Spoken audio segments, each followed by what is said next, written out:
دوستو ہمیں جو آج اسلام ملا ہے یہ وہ اسلام ہی نہیں جو قرآن میں ہے، بلکہ یہ وہ اسلام ہے جو کہ بادشاہوں کو سوٹ کرتا تھا۔ یہ بادشاہوں کی گود میں پلا بڑا ہے۔ 1300-1400 سالوں کی بادشاہت نے اسلام کے اندر سے قرآن کو ہٹا دیا۔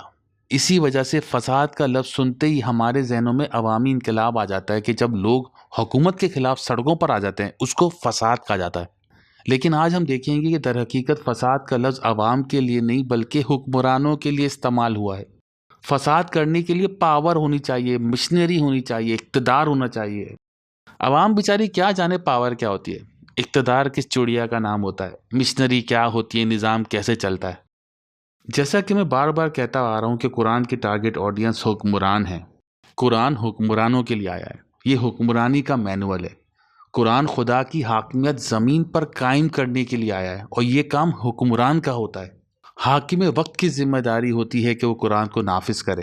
اسی وجہ سے ہر نبی کا دشمن اس وقت کا بادشاہ یا سردار تھا۔ ہم پچھلی ویڈیو میں سورہ بقرہ کی آیت نمبر 1 سے لے کر 10 تک کور کر چکے ہیں، تفسیر دیکھ چکے ہیں اس کی۔ آج کی ویڈیو میں ہم آیت نمبر 11 اور 12 کو دیکھیں گے۔ آیت نمبر 11 میں اللہ تعالیٰ کہتا ہے کہ وَإِذَا قِيلَ، اور جب کہا جاتا ہے، لہم، ان کے لیے، لا تفسدوا، نہ کرو فساد، فی الارض، زمین میں، قالو، وہ کہتے ہیں، انما، یقیناً، نحن، ہم، مصلحون، اصلاح کرنے والے ہوں، الا انہم، سن لو، در حقیقت وہ، ہم المفسدون، وہی لوگ فساد کرنے والے ہیں، ولیکن، لیکن، لا یشعرون، لیکن وہ شعور نہیں رکھتے۔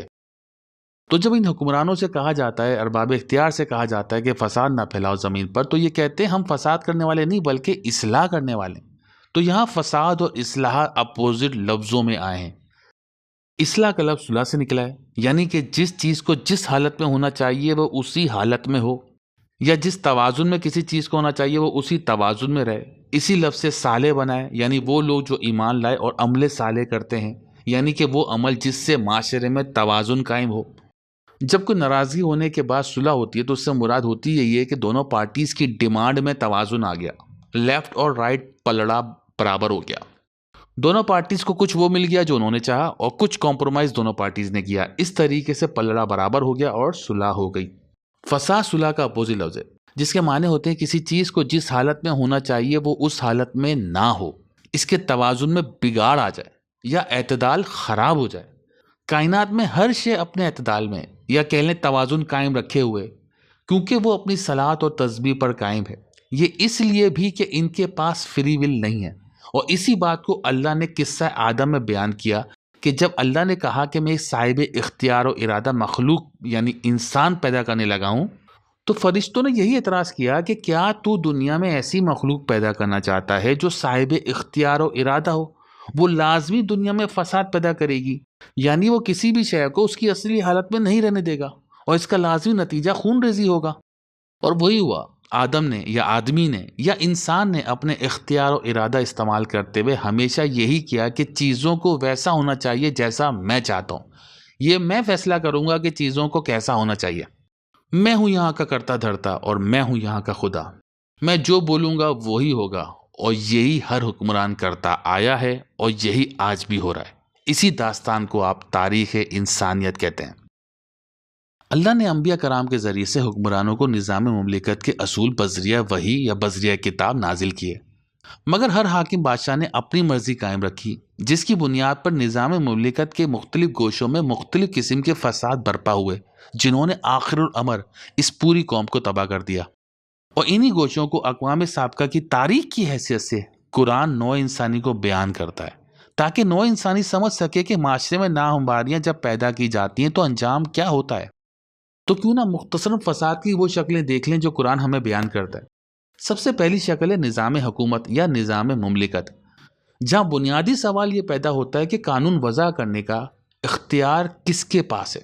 اسی اتھارٹی کو صاحب اقتدار یا سوورن اتھارٹی یا قرآن کی زبان میں الہ کہا جاتا ہے۔ قرآن کہتا ہے حق حکمرانی صرف خدا کو حاصل ہے۔ وہ کہتا ہے خود دیکھ لو، سائنس کا مشاہدہ کر لو، ساری کائنات میں کبریائی معنی ہوتا ہے اقتدار اعلیٰ، سپریم اتھارٹی صرف خدا کو حاصل ہے۔ اور یہ جو سائنسدان جس کو نیچر یا بلائنڈ فورس کہتے ہیں یعنی اندھی قوت کہتے ہیں، اس کے جواب میں اللہ کہتا ہے کہ یہ کبریائی یا اتھارٹی اندھی قوت پر مبنی نہیں، بلکہ وہ کہتا ہے وَهُوَ الْعَزِيزُ الْحَكِيمُ، یعنی یہ کبریائی حکمت پر، لاجکس پر، ریشنلٹی کی بیس پر بنی ہوئی ہے۔ دوسری جگہ اللہ کہتا ہے کہ یاد رکھو خارجی کائنات میں یعنی نیچر میں وہی الہ ہے، اور اسی کو زمین میں اور انسانی دنیا میں بھی الہ ہونا چاہیے۔ یہی بات اللہ دوسری جگہ اس طرح کہتا ہے کہ یاد رکھو اگر تم نے ایسی صورت پیدا کر دی کہ خارجی کائنات میں کسی اور کو الہ مان لیا اور اپنی زندگی یا انسانی معاملات کے لیے کسی اور کو الہ مان لیا تو اس کا انجام فساد ہوگا۔ انسانی معاشرے میں پھر کوئی شے اپنی جگہ پر نہیں رہے گی۔ اگر ایسا نہیں چاہتے تو اسی کو الہ بناؤ جس کے ہاتھ میں سارا اقتدار ہے۔ فساد کی دوسری شکل ہوتی ہے ملوکیت، جس کو قرآن کریم نے ملکہ قوم سبا کی زبان سے ان الفاظ میں بیان فرمایا ہے کہ جب ملکہ سبا کہتی ہے یاد رکھو جب بادشاہ کسی دوسرے ملک پر چڑھائی کرتے ہیں تو وہاں سب کچھ الٹ پلٹ ہو جاتا ہے، یعنی وہاں فساد کی صورت پیدا ہو جاتی ہے۔ وہ سب سے پہلے قوم کے عزت دار لوگوں کو ذلیل کر دیتے ہیں۔ یہ کوئی ایک بادشاہ کی بات نہیں بلکہ یہ خاصہ ہے ملوکیت کا۔ بادشاہ کوئی بھی اور کہیں بھی ہو وہ یہی کرتے آ رہے ہیں اور یہی کرتے چلے جائیں گے، اور یہی بات پاکستان کی تاریخ میں بھی ملتی ہے۔ یہاں بھی قوم کے محسنوں کے ساتھ وہی ہوا جس کا اندیشہ ملکہ سبا نے بیان کیا تھا۔ ملوکیت سے مراد یہ نہیں کہ قانون سازی کا اختیار ایک انسان کے ہاتھ میں ہو، ایک فرد ہو یا افراد کا گروہ ہو جس کو آپ جمہوریت کہتے ہیں۔ اگر قانون سازی کا اختیار اس گروہ کے پاس ہے جو کوئی بھی مرضی قانون بنا لے اور ریاست کا الہ بن جائے، یہ بھی ملوکیت ہی مانا جائے گا اور یہ بھی فساد کی تیسری شکل ہوگی۔ اور اسی جمہوریت کو اللہ نے حضرت صالح علیہ السلام کے قصے میں بیان فرمایا کہ جب آپ علیہ السلام بہت پریشان تھے کہ یہ تو ساری کی ساری قوم ہی بگڑی ہوئی ہے، میں اب کیا کروں، ان کی اصلاح کیسے کروں؟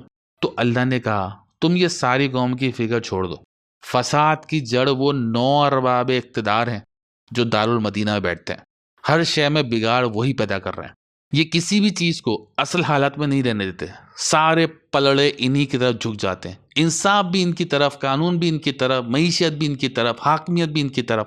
عوام کے پلڑے میں صرف غلامی اور ٹیکس اور قانون کا خوف ہے۔ جمہوریت ہو یا بادشاہت، ملوکیت قائم ہی نہیں رہ سکتی اگر مذہبی پیشوائیت ساتھ نہ ہو۔ تو فساد کی چوتھی شکل ہے مذہبی پیشوائیت۔ انسان کی فطرت ہے کہ وہ کسی کی غلامی قبول نہیں کرتا، لیکن بادشاہوں کو ذل الہی مذہبی پیشواؤں نے بنایا کہ یہ زمین پر اللہ کا سایہ ہے، خدا اپنے سارے اختیارات انہیں دے چکا ہے، تو ان کے سامنے جھکنا کسی انسان کے آگے جھکنا نہیں ہے بلکہ خود خدا کے آگے جھکنا ہے۔ پھر قسمت اور تقدیر کے کھیل بچھائے گئے کہ یہ سب کچھ اللہ کی مرضی سے ہو رہا ہے کہ ہم غلام ہیں اور یہ آقا ہیں، ہونی کو کون ٹال سکتا ہے، رب کے آگے کس کی چلتی ہے؟ اور اس سے نجات کا راستہ بتایا گیا، پرستش کے چند طریقے، کچھ ورد، کچھ وظائف، اور اس طرح مذہبی پیشوا بجائے تمام انسانوں کو ایک کرنے کے کہ وہ ظلم کے خلاف سب ایک ہو کے کھڑے ہو جائیں، سب کو اپنے اپنے خدا کے سامنے گڑ گڑانے اور مانگنے پر لگا دیا گیا۔ یہی بات حضرت ابراہیم کے قصے میں بتائی گئی کہ وہ اپنے باپ سے کہتے ہیں کہ تم کیوں وہ کام کر رہے ہو جو نتائج نہیں لاتا؟ دیکھو میرے پاس ایک علم آیا ہے۔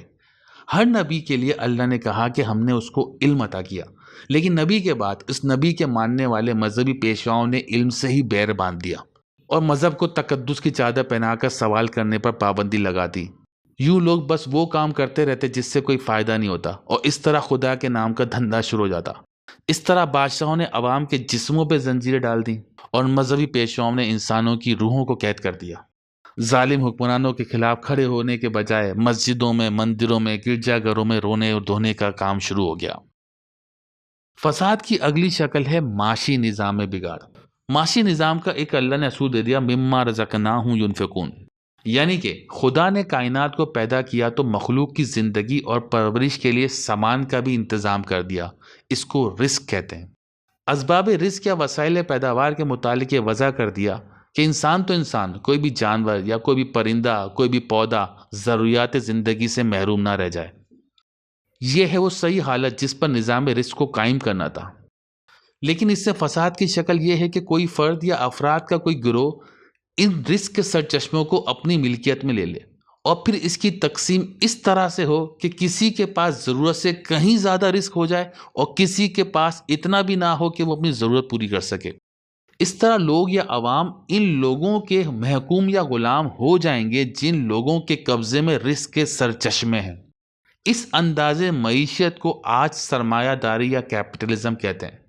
قرآن کریم اس کو فساد کہہ کے پکارتا ہے، جس کو اللہ تعالیٰ کہتا ہے کہ اللہ کے عطا کردہ رزق میں سے کھاؤ پیو مگر زمین میں فساد نہ مچاؤ۔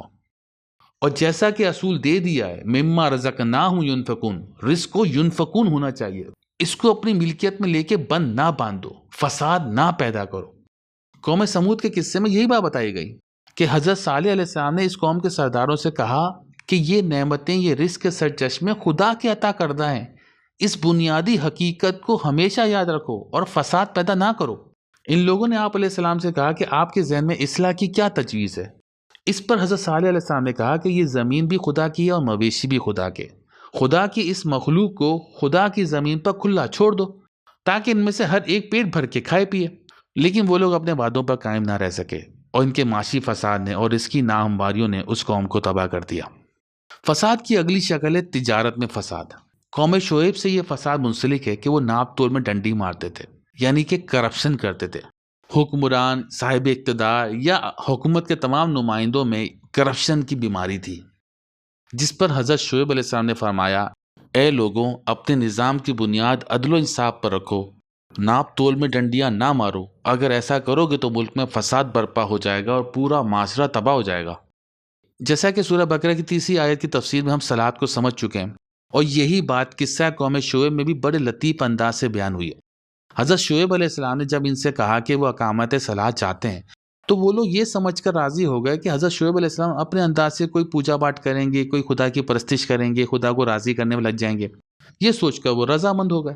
لیکن قرآن کی صلاۃ تو پیسے کے ساتھ جڑی ہوئی ہے، تو جیسے ہی صلاۃ کی حقیقت ان کے سامنے آئی تو ان سرداروں نے، ان چاکیداروں نے کہا کہ اے شعیب، یہ تمہاری صلاۃ کس قسم کی ہے جو ہمیں اس کی بھی اجازت نہیں دیتی کہ ہم اپنا مال و دولت اپنی مرضی سے خرچ کر لیں۔ اس معاشی نظام کو، جس کو آج سرمایہ داری نظام کہتے ہیں، جس میں وسائل رزق کے سارے سرچشمے سمٹ سمٹا کے چند لوگوں کے ہاتھوں میں آ کر مرکوز ہو جاتے ہیں، قرآن کریم نے قارون کو اس نظام کے نمائندے کی حیثیت سے پیش کیا کہ اس نے بھی بے شمار دولت جمع کر رکھی تھی۔ تو جب اس کو سمجھانے کی کوشش کی گئی کہ جس طرح اللہ نے تمہاری ہر کمی پورا کر کے تمہاری زندگی کو خوشگوار بنا دیا، اسی طرح تم دوسرے لوگوں کی کمی کو پورا کر کے ان کی زندگیوں کو خوشگوار بنا دو اور معاشرے میں فساد پیدا نہ کرو۔ اس کے جواب میں اس نے وہی جواب دیا جو سرمایہ دار جواب دیتے ہیں کہ میں نے یہ دولت اپنی ہنرمندی سے، اپنے علم سے کمائی ہے، اس لیے اس دولت کو جس طرح چاہوں خرچ کروں گا، اس میں خدا کا کیا عمل دخل ہے، یا کوئی مجھے اس پر باس پرس کیوں لے گا کہ جو میں نے خود کمایا ہے۔ قرآن نے اس کے جواب میں بس یہی کہا کہ ایسے ہی فساد کی ٹیڑھی بنیادیں پڑتی ہیں اور آخر میں پوری کی پوری عمارت زمین بوس ہو جاتی ہے، پوری کی پوری قوم تباہ ہو جاتی ہے۔ فساد کی ایک اور قسم ہے جنسی بے روی۔ فساد جیسے کہ اس کے بنیادی تعریف ہے کہ جس چیز کو جس حالت پر ہونا چاہیے وہ اس حالت پر نہ رہے۔ جنسی ملان کا صرف ایک مقصد ہے کہ اپنی نسل کو قائم رکھا جائے، لیکن جب نیوڈیٹی بڑھتی ہے تو آہستہ آہستہ کچھ نسلوں کے بعد عورتوں کی اٹریکشن کم ہوتی جاتی ہے مردوں کی نظر میں، اور پھر وہ عورتوں کو چھوڑ کر دوسرے طریقوں کی طرف بھی جانے لگ جاتے ہیں، اور یوں سیکس کا مقصد فقط پلیجر رہ جاتا ہے۔ اور یہ حقیقت قوم لوط کے حوالے سے اللہ نے بیان کی، اور لوط علیہ السلام نے بھی اس قوم کے لیے فساد کا ہی لفظ استعمال کیا اپنی دعا میں۔ فساد سمجھنے کے بعد مختصراً اب سمجھ لیں کہ مصلحین کون ہوتے ہیں، وہ کون سے اعمال ہیں جن کو اللہ عمل صالح کہتا ہے، اور انبیاء کرام کو اللہ نے کیوں مبعوث کیا، کیوں بھیجا اس دنیا میں۔ دیکھیے، تمام فساد جو حکمران و بادشاہ کرتے ہیں اس کا ایک ہی اصول ہے، اور وہ ہے ڈیوائڈ اینڈ رول، لوگوں کو مختلف گروہوں میں توڑ دینا، اور پھر ان گروہوں کے سرغناؤں کو اپنے ساتھ ملا لینا، یوں عوام کو اصل مسائل سے ہٹا کر دوسرے مسائل میں الجھا کے رکھنا۔ یہی بات اللہ فرعون کے حوالے سے کہتا ہے کہ اس نے قوم کو مختلف گروہوں میں بانٹ دیا تھا۔ لیکن چونکہ قرآن خدا کی کتاب ہے تو وہ خالی بیماری کے سمٹم نہیں بتاتا، بلکہ بیماری بھی بتاتا ہے اور اس کا علاج بھی بتاتا ہے۔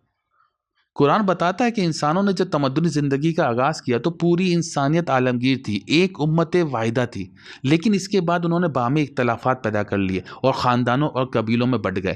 اس طرح عالمگیر انسانیت ٹکڑے ٹکڑے ہو گئی، اور ان ٹکڑوں کو جوڑ کر واپس امت واحدہ بنا دینا یہ انسانوں کے بس کی بات ہی نہیں، یہ کام وحی کی رہنمائی کے بنا ہو نہیں سکتا۔ اس لیے اللہ نے انبیاء کرام کا سلسلہ جاری کیا جو لوگوں کو عالمگیر انسانیت کی ثمر انگیزی بتاتے، خوشگواریاں بتاتے اور فرقوں اور تفرقوں کے نقصانات سے آگاہ کرتے، اور فقط زبانی کلام ہی نہیں بلکہ ان کو خدا کی طرف سے ضابطہ قوانین بھی دیا جاتا جو تمام انسانوں کے اختلافات دور کرتا چلا جاتا اور واپس سے انسانوں کو امت واحدہ بنا دیتا۔ حضور اکرم صلی اللہ علیہ وسلم کے بعد اب کوئی نبی نہیں آئے گا، لیکن نبی جو لے کر آتا تھا یعنی وہ کتاب، وہ آج بھی محفوظ ہے۔ اسی وجہ سے اس امت کو، جو کہ نبی عربی پر ایمان لائے، قرآن کے ماننے والے ہیں، ان کو کہا گیا تم بہترین امت ہو جسے نوع انسانی کی بھلائی کے لیے پیدا کیا گیا ہے۔ لیکن یہ امت دوسرے انسانوں کے اختلافات کیا دور کرتی؟ یہ تو خود اپنے فرقے بنا کے بیٹھی ہوئی ہے، خود ٹکڑے ٹکڑے ہوئی ہے۔ تو دوستو، آج جو لوگ بھی قرآن کی تعلیمات پر چلتے ہوئے ظلم کے خلاف شعور بیدار کرتے ہیں اور کوشش کرتے ہیں کہ انسانیت ٹکڑے ہونے سے بچ جائے، وہی مصلحین ہیں جو معاشرے میں خدا کے بتائے ہوئے احکامات کے مطابق اعتدال قائم کرنے کی کوشش کرتے ہیں۔ شکریہ۔